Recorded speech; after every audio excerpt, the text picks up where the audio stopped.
too, I want to bring up Roger Ebert. Of course, you know, in his town, Chicago. Do you guys have any memories or anything that you can share about Roger?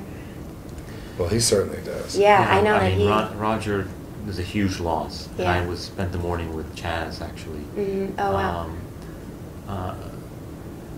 Is a huge loss for cinema. I find it a loss personally, as I knew him and considered him a friend, and someone that I admired, someone that gave me the courage to keep trying to make films that could entertain but actually could ask questions, because it's hard to do in this industry to do something more than just entertainment.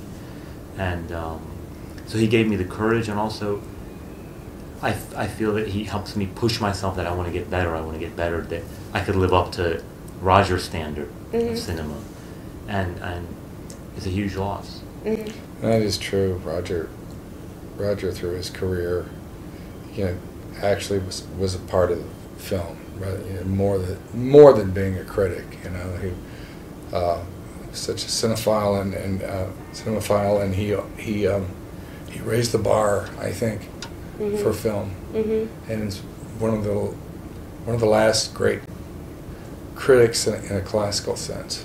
Yeah, he had an ability to talk about any movie, no matter how complex, in a way that anyone could understand.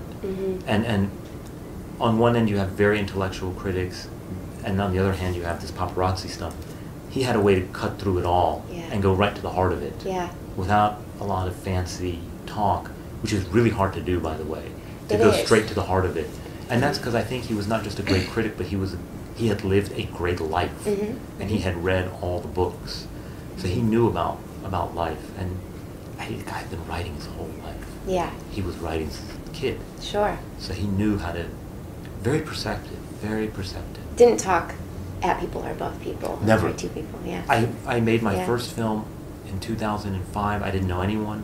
I didn't know anyone. I never worked in the film industry. I had no contacts to anyone. And I emailed Roger Ebert. Somehow I got an email from him, an address.